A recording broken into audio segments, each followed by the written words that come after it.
So hi Nish. So for the people who don't know Hi. you, I had the chance to meet you. So this is Nish Mccree. I met her in Ghana this summer in Accra, and thanks to a wonderful Accra weekend that the Gallery 1957, who participate to 154, has organized for us. And I'm super happy that she's doing this highlight for us on the Christie's, our 154 online platform powered by Christie's. So I'm excited, Nish, to see your insight today, and I'm going to let you take the lead. Excellent. Thank you so much, Treya. It's wonderful to be here with you. I absolutely love what you're doing at 154. For so long now, you've been really taking the lead on showing contemporary art in this way from the continent and the diaspora. It's really exciting. So thank you for having me. And yes, it was great to meet you in real life this past summer at the Gallery 1957 event. So I feel like this is a perfect reunion and a really great time for us to have together today. Yes, and to remind people, so today is the 13th of October, so we're officially opening on the 15th of October to the public, and it's really just in time that we have this review with Nish, so people can discover, the fair online as well. So go ahead, Nish, tell us what you liked. Absolutely. Thank you. I feel so lucky to have this preview. So it's really special. So the first artist that I'd like to start with, it's a bit of a bittersweet selection, not because the quality of the work, but because Ata Kwame passed away very recently. And we all were very saddened by this news, and because he was so beloved in Ghana, but also in the UK and across the world. So I really was struck by this work, and I know you're very familiar with him as well. Yes, so we were lucky enough to have 3 solo shows in the London edition over the years. And this year, even though, he was really looking forward to do this solo show with us. So it is, as you say, a bittersweet situation. We have the chance this edition to honor him, and it was really a privilege to know him and have him, with us in the previous fairs. But it is a really good choice, and his studio was based in Accra, so it's really nice that we're able to talk about him today, and I'm glad it's one of your peak, Yeah, absolutely. No, absolutely. This particular work, and there are several in this particular presentation by Beardsmore, a solo presentation of his works. And this one especially, Treya, I think highlights his focus on form, on architecture, on the woven nature of textiles across West Africa. We see that so clearly here. It also made me think about, of course, a Mondrian or Modern Midani, and even contemporaries like Stanley Whitney. But the way that he composes the works is certainly has his own signature, and really reflective of so much of our culture here in Ghana with the kente cloth. And even for me, Treya, being from Alabama, although I live in Ghana, I'm from Alabama. This particular work made me think of the quilting quilts of G's Ben that were very prominent from the South in Alabama. So I just absolutely adore this work. And then the colors, the possibility, the infinity of possibilities through this kind of form and coloration. I think it's just really optimistic. And it's really a work that marks, you will always remember his work because it's something that stick to your mind. And I have to say that in terms of his career, he arrived this year in, like, I would say, quite an important moment as well, with a huge recognition in the UK, with the Serpentine having just won a prize, this year as well. So he had done a project that will be showcased at the Serpentine, in the next few months. So I mean, honestly, we just, super happy and privileged to have known him. And I think his work would last, in people's mind and forever with at least 154. I mean, for all the people coming to the fair, they'll have the chance to see a beautiful solo show of his work. And each pieces are so unique and so beautiful and so recognizable at the same time, so Yeah. I'm glad that it's your choice. Thank you. And we will certainly always remember him in Ghana, especially one of our great art historians and professors at our Kwame Nkrumah University School of Technology and Science. So he is really one that I absolutely could not forego. When I saw this selection, I just was really very pleased. And it's beautifully, beautifully done. So, all right, another one, which, and I think it's interesting the way, as a collector, we tend to do our picks in a way that we're almost kind of semi-curating a presentation. And I don't know how it sort of happens that way. I've seen some of the collectors' picks in the past, and it always feels like people end up kind of doing this mini selection of works, like a curation. Yeah, because if you had to pick only 5, I know. It's only 5, and you're like, well, if I had to get these 5, which ones would I choose and why? So they tend to hang together in a way. Do you know what I mean? And I think this one for me is certainly a departure from the first work that we just saw by Prof. Kwame, but it is an extension in that it is this ode to the weaving technology in that form that has been so much a part of West Africa, but cultures across Africa, in this case, East Africa. And I like the way, if I'll just zoom in this one for you, Treya, I like the way that this artist has been so innovative in weaving. These are hand-shredded aluminum strips. So coming from our natural built environment, our natural neighborhoods, in his case, Nairobi, gathering these materials, reimagining them in this way, and with such precision and detail, and then an ode to that weaving tradition. I just find this to be fascinating. I love it so much. I agree I think you. it's also very... It was one of the selection of Christine Ayen, which was the curator of a show we just did in parallel to 154 at Christie's. And I have to say, it looks even better in real life because I mean, the image doesn't give you, the details of the weaving. I totally agree. I mean, I'm sure I already can tell this is just like a showstopper in real life. And, apparently he was really influenced by watching his mother as a child. She was a tailor. So you see that kind of East African, the kente cloth, that's coloration, playing with pattern. I think it's so well done. Like I would love to have this work, for example. I wish I could. Well, I'll check for you if it's still available. Yeah, I'll have to give a shout out to that gallery and say, yeah, it's Circle Art Gallery. Yeah, Yes. Circle Art Gallery is based in Nairobi actually, and they always bring wonderful East African take of artists to the fair. Yeah, absolutely. And then in line with those two that I already have presented, and I know this feels like 3, but it's really kind of like 1.5.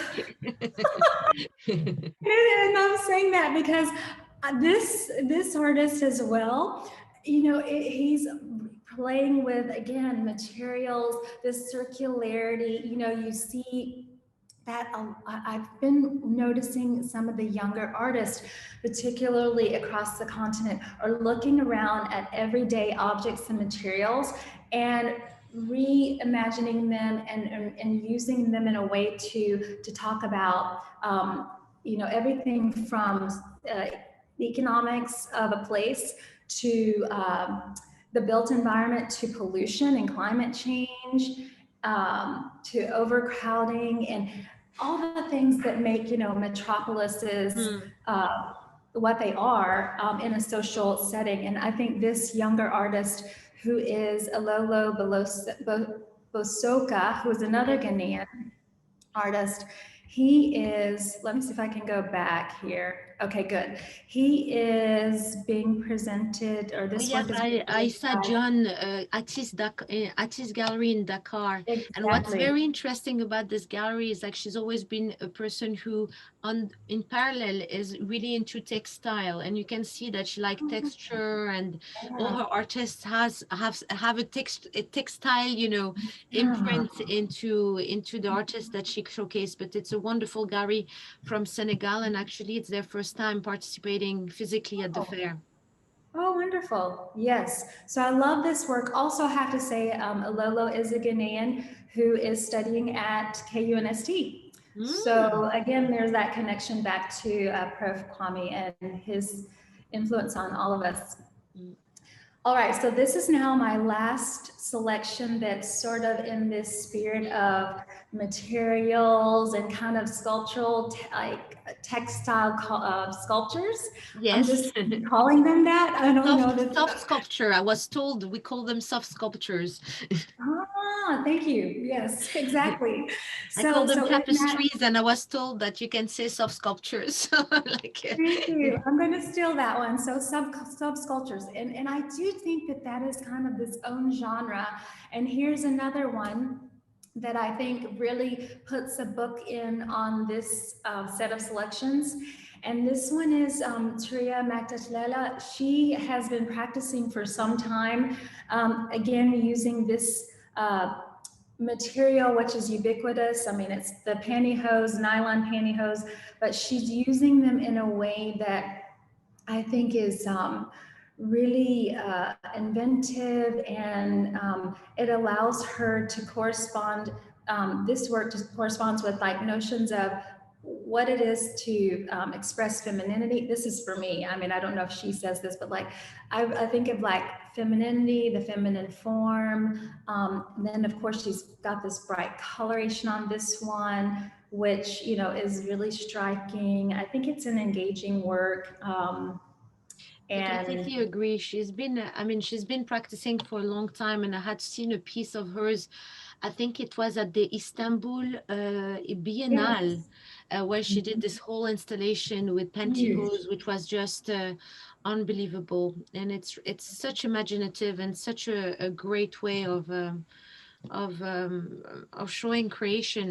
Like Mhm. with and you're right, it's very feminine. Yes. So those are all of those together are like two words. Okay. Kind of. Not exactly, but so okay. So now I'll be like really fast. So everything from here, it It's stands your on its work. own. Yeah. So these Okay. are their own work, but Got it. this one really is this one is independent. The next one here, yes, you're gonna see. We're gonna go totally in a different direction and look at some photography. And I really also like this work from Ed Cross Fine Art, which is a really accessible price point too. I want to point out, I know some people, often wonder about, how accessible some of the works are. And I think that this is one example of a very, very accessible price point for this, I think, a brilliant work, which is for me really, it's sort of very specific to our times. Although you could say that in almost any time, right, of history, there's been some simultaneous sort of tragic moment with optimism going on. But when I saw this, I really was struck by the contrast, right? You've got that sort of ominous cloud structure framing the work, and then you can't tell if these two figures. I'm imposing that it's a female figure, a nurturer with this new child here, looking maybe onto the horizon, or maybe the back is turned. We can't tell, and I think that ambiguity of kind of this optimism and uncertainty, but with this hope of the new generation, and then this particular possible female figure, just shows this to be something that is striking. Also, you have the Things Fall Apart title, which I think this work probably is resonating with the themes from that the famous book, Chinua Achebe book. So for me, with COVID and the pandemic, everything we've gone through in the last, year, I thought this just really kind of resonates, right? Yes, Based it's a on beautiful choice. Honestly, Mario has been, great artist that we've presented now for like, I would say 8 years, I want to say. And wow. it really also showed the diversity of the gallery and what they have, in their list of artists. So they're presenting Mario online, but at the booth here physically, they have a beautiful solo show of Sahara Lange, which is stunning. And but this picture is unbelievable and very different from his previous work of Mario Massilo. Yes, with the detailed with the body. Yes, and I have to give a shout out to Ed Cross Fine Art and 154 because last year I was able to get an Anya Paintsel work from Ed. Yes, I was so Was lucky, sold right? out. I don't know how you made it. So it was you. That was me. I was one of them. So I really love the program that Ed brings. He's always doing something different and it's really great. So yes, so that's a little bit of a departure. And now I think I just, oh yes, another work that I think is really sort of true to our times is this work by Helena Metaferia, which is at Addis Fine Art. I actually kind of want to zoom in if I can.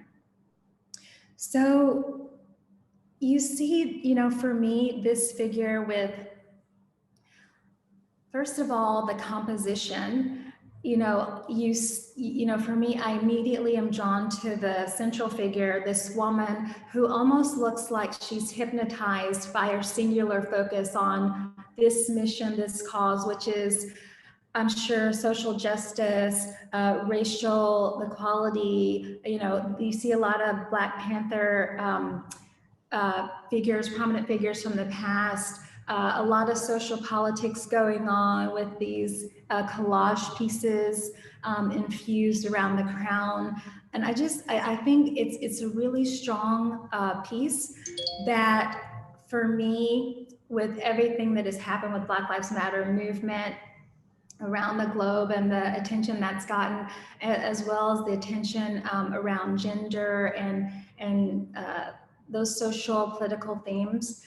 When I saw this work, I just thought, okay, this is so timely, it's so spot on, but yet at the same time, she's hearkening back to the Black Panther Power movement. So it's like, how long have we still been sort of messaging around these same causes? How long, is it going to take, right?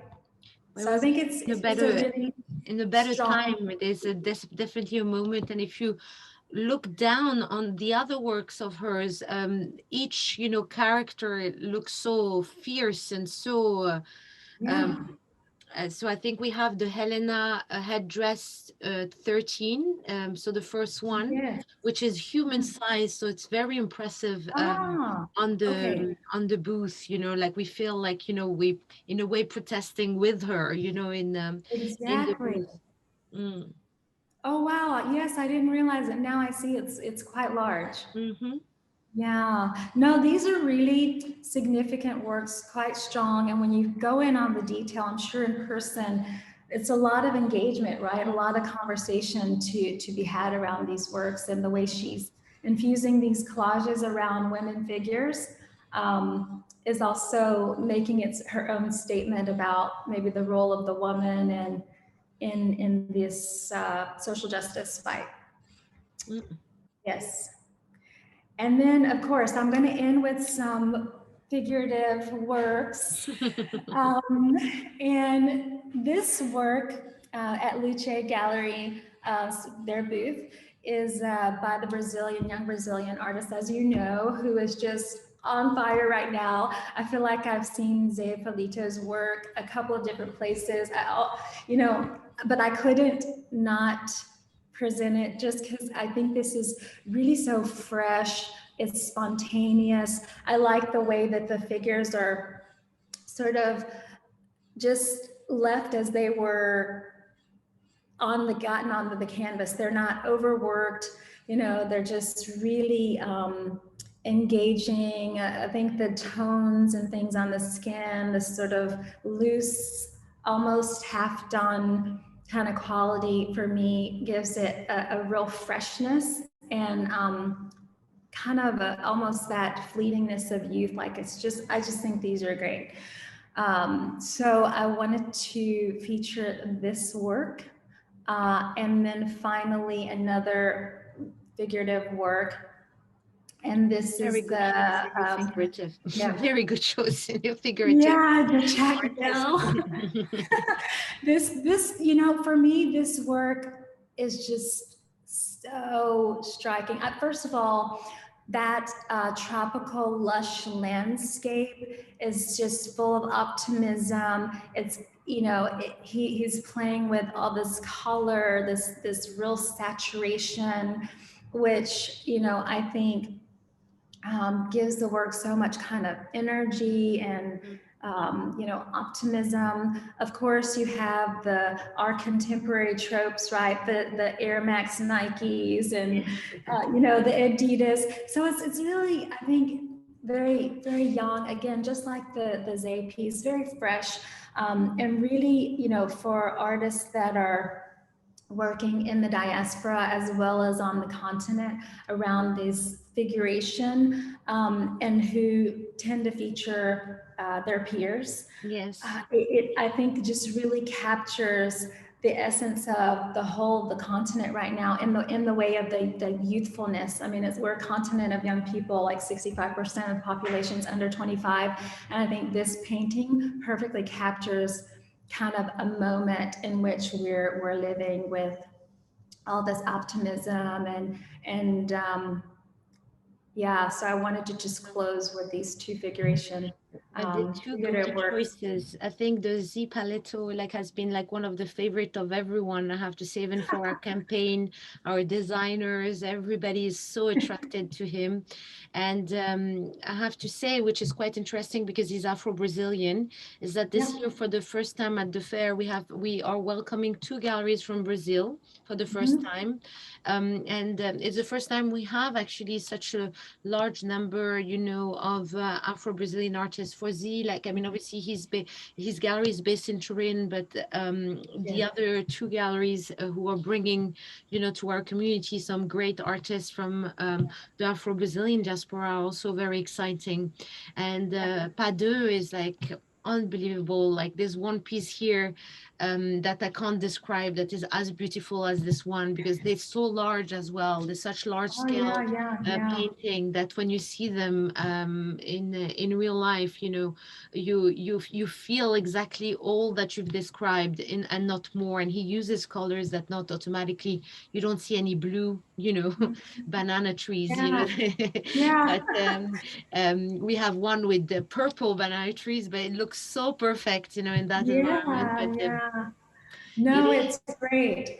I love it too. And just, I actually was conflicted, but since you mentioned it, I will just take a liberty and say the HOA, HOA Gallery out of Brazil, one of your new, I did notice that they were there and I was really excited to see them presenting works for the first time. And like you, I'm discovering all these new Afro-Brazilian artists that I just never heard of, but it makes sense. I mean, in terms of the diaspora, we had more people taken from African countries to Brazil than any other country. So completely, it's really very interesting. They're living through the same moment as well there, from my understanding, talking to the gallery, that they also have a moment in Brazil when, you know, I mean, she was the first, I think, gallery, Black owner gallery, you know, in I think Sao Paulo, ago, and she was telling me that suddenly, you know, all her artists who are Afro-Brazilian